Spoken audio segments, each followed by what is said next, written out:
اعوذ بالله من الشیطان الرجیم بسم الله الرحمن الرحیم. قدرمنو د انګلیسي د زده کړې مینوالو الله می خوشحال او قدرمن لره دوستانو د انګلیسي شپږم سبق دی. الله دې وکړي چې تیر سبقان مې زده کړي وي ان شاء الله. دغه کم سبقان چې روان دي دا در اوسه پورې د الفابیټ سبقان دي. پر دغه ترتیب باندې چې کم را روان دي که چیرې ستاسو زده و ان شاء الله د دې مخ په ایسته به تاسو ته مشکل نه جوړیږي. بیا تاسو کولی شئ چې نن سبق مې ووایي د نن سبقه بعد به ان شاء الله تاسو بیا د دې بعد خط ویلی شئ. انګریزي خط که چیرې پر بورډ لیکلی وي که په اخبار کې وي که په کتاب کې وي بیا به تاسو کولی شئ چې هغه ووایاست. ځکه چې تاسو الفابیټس پر دې ترتیب باندې وویلی چې هغه کې کم ځای پاته و هغه مکمل ان شاء الله پوره کړئ. په نن سبقه کې درې شیان دي. د درې شیان چې تاسو زده کړه د دې مخ په ایسته ان شاء الله بیا ګران ځایونه درته راځي. په سبقانو کې یوه خبره یاد ساتئ، واولز چې دي د واولز اواز ثابت نه دی. په یوه حالت کې یو وي، په بل حالت کې بل وي، په بل حالت کې بل وي. ډېرو ملګرو دا غوښتنه کړې ده چې موږ دا څنګه استعمال کوو په دغه کې. دوستانو د دې دپاره یو ډېره اسانه طریقه ده. زه به طریقه درته وښیم، د دې مخ په ایسته تاسو استعمال کوئ، په استعمال سره په خپله باندې بیا ان شاء الله برابریږي. دوستانو دغه پنځه واول ته تاسو ګورئ، دا پنځه واول لکه A E I O U دا پنځه واول چې دي د دا پنځو واول دپاره زه یو مثال در کوم. هغه الفاظ در کوم چې بعضې به معنا لري بعضې به نه لري. په معنا پسې موږ نه ګرځو، صرف چې ستاسې تلفظ پر برابر سي چې تاسې خبرې کوئ هغه ترتیب یې تاسې ته معلوم سي. دوستانو د A مثال در کوم لکه بیټ بیټ بیټ ګوره B-A-T بیټ. اوس د E مثال یې پسې در کومه لکه بیټ بیټ بیټ ګوره کښته رالی لږې فرق وکړي. د آی مثال یې لکه بیټ بیټ بیټ دا د آی مثال شو. د او مثال یې در کوم لکه بوټ بوټ. د یو مثال یې در کوم لکه باټ باټ ګوره. دویم مثال ته یې ګوره لکه سډ سډ سډ ورته ګوره. پسې راتېر څه د ای مثال دی سیډ سیډ سیډ. او د آی مثال دی لکه سیډ سیډ سیډ. او د او مثال دی لکه سوډ سوډ.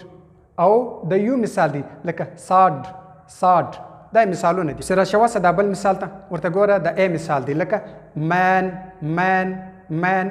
سره کښته د ای مثال دی ورته ګوره لکه مین مین مین. د آی مثال دی مین مین مین. او د او مثال دی مون مون مون. او د یو مثال دی مان مان. په دې کې بعضې الفاظ معنا لري بعضې نه لري. په دې پسې مه ګرځئ چې معنا لري که نه لري. صرف تاسو ته یو طریقه در وښول چې پر دې طریقه باندې تاسې واول استعمال کړئ. پر دا طریقه چې واول استعمال کړئ انشاءالله د واول استعمال سوکه سوکه ستاسې په ذهن کښېني. نور د دغه نن سبقه څخه وروسته نن سبق چې کوم سبق وویل شو د دې څخه وروسته بیا تاسې به بالکل هر رقم خط ویلی سئ انګریزي، په هر رقم به پوهېږئ. او که په واول الفاظو کې تاسو څه غلطي درلوده هغه سوکه سوکه وځي، مکمله وځي په دې باندې. ګوره یو واول دوه واره راسي، دا به بیا څنګه استعمالوي ورته ګوره. ای دوه واره راسي یا ای دوه واره راسي یا ای دوه واره راسي یا دوه واره او راسي. ګوره یو دوه واره نه راځي، آی دوه واره نه راځي، دا نه راځي. ګوره ای به د مخه راځي بیا به ای په پسې دا دوه واره دا دوه واوله سره یو ځای کېږي. که دا چیرې راسي بیا به څنګه استعمالوي ترتیب ته وګوره. ګوره د دوه واره ای استعمال چې دی ګوره لکه باټ دا به ولاړی، دا حرف په ولاړېږي باټ. او دوه واره ای چې راسي بیټ دا لکه زیر چې ورکې یا ای چې در لاندې کې دا رقم به کوي. او دوه واره چې بیا ای او ای سره راسي دا بیا دا هم دغه ویل کېږي لکه بیټ بیټ پر دا ترتیب باندې کېږي. او دوه واره او چې راسي دا بیا دی لکه یو وو چې در لاندې کې لکه بوټ بوټ. لکه موږ په تېرو مثالو کې ویل بوک مون نون. دا مثالونه مې در کړي دي. پر دغه ترتیب باندې دا استعمال کړي انشاءالله بیا به تاسو ته مشکل نه راځي. دا یو شی شو چې درته ویم شوی. دویم شی چې دی ما درته ویل ما درې شیان نن درته ښیم. په درو شیانو کې مې یو شی درته وښوی لکه دا اوس د واولو استعمال د یوه واول یا د دوو واولو استعمال دا طریقه مې درته وښول.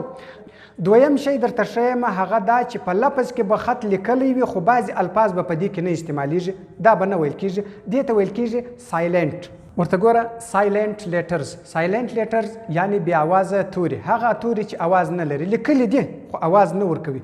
یو څوک بیا دا سوال کوي چې د چیز دپاره لیکي چې ویل کېږي نه. دا چې دی یوه کلمه د بلې کلمې څخه په دې باندې جلا کېږي. اوس یو ځای به یو شی معنا د یوه شي ورکوي او په دغه توري کې راغلي او معنا به بله توري ته بلې معنا ته اوري، بل لفظ به جوړېږي، د دې دپاره لیکل کېږي. اوس لکه سموک سموک پسې اخر ای راغلی ده، دا ای نه تلفظ کېږي. دا د خبره دی په خاص دا کې د هرې کلمې په پای کې که چیرې ای راغلی وه ای د هرې کلمې د هر لفظ په پای کې که ای راغلی وه دغه ای تلفظ نه کیږي. یعنی دا به دی نه وایي چې سموکي به یې نه وایي، دا ای نه ویل کیږي. سموک بس دا ځای دغه ساکن پاتې سو، دغه غړوندي والا پاتې سو. سموک معنا سګریټ څکول دې ته ویل کیږي. دویم مثال لکه ای چې اوس نه کې تلفظ کیږي ای سایلنټ ته، لکه چینج بدلول، د یو شي بدلول چینج دې ته ویل کیږي. یو شی د بل شي سره بدلول دا چینج دی. چینج ګوره دا به چینجی نه وایي چې چینجی به یې نه وایي. په دې کې دوه کاره تاته معلوم سو. یو مې دا درته وښوله چې د جې څخه وروسته ای راغلی وي د دې اواز د جیم دی. ګوره دا خبره بس دی په یاد، د جې څخه وروسته ای آی وای دا درې الفاظ که راغلي وه د دې اواز د جیم راځي. ډېر وختونه د جیم راځي، ممکن چې د ګاپ اواز هم ورکړي خو د جیم اواز ورکوي زیات وختونه. اوس به دا چینجی نه وایه، دا به چې وایه چینج، بس هغه ای چې ده هغه سایلنټ ده. دویم که چیرې په کلمه کې د آ رسه د مخه د کلمې په سر کې د آ رسه د مخه یعنی د کلمې په سر کې ډبلیو راغلی و بیا آر پسې راغلی و، د آر د مخه د ډبلیو نه ویل کیږي. لکه رانګ ورته وګوره لیکلی دی ورانګ به یې نه وایه، چې به یې وایه رانګ معنا غلط. یا لکه په بل ځای کې هم دغسې کلمه راغلې وي لکه رایټ، دا به ورایټ نه وایه. ګوره ورایټ چې ووایې معنا دې غلطه کړل، یعنی لفظ دې غلط ووایې، دا لفظ ویل دا رقم نه دی. دا ډبلیو چې د کلمې په سر کې د آر سه د مخه راغلی خو آر دی، د آر سه د مخه بیا چش دی، د آر سه د مخه چې دی دغه لفظ ډبلیو دا نه تلفظ کیږي. ګوره رایټ ورایټ به نه وایه ځکه چې د دې تلفظ نه کیږي، دغه سایلنټ دی. سایلنٹ لیټرز هغه الفاظ دي چې هغه اواز نه کیږي، لیکلي به وي. اوس که یې څوک وایي چې ولې لیکل سوي دي، ګوره رایټ چې دی بل ځای ښه ته هم ویل کیږي، رایټ ښه ته ویل کیږي. نو د دې او د هغه به فرق ته په دې باندې کوې چې په لیکلو کې ته ورته وګوره چې دا رایټ دا لیکلو ته ویل کیږي. بل که چیرې د ان څخه د مخه د کلمې په سر کې د ان څخه د مخه که کې راغلی وه که راغلی وه دغه کې نه تلفظ کیږي. لکه نی، دا به کینی نه وایه، ورته ګوره کینی به نه وایه ځکه چې دغه کې نه تلفظ کیږي، دا سایلنټ ده.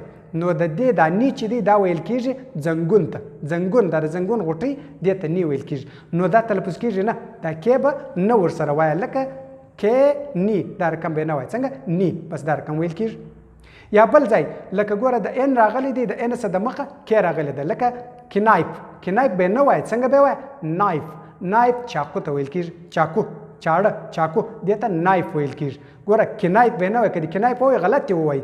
دغه الفاظ تاسې زده کوئ چې د ان څخه د مخه که چیرې کې راغلی وه دا نه تلفظ کیږي، د آر څخه د مخه که چیرې ډبلیو راغلی وه د کلمې په سر کې دا نه تلفظ کیږي.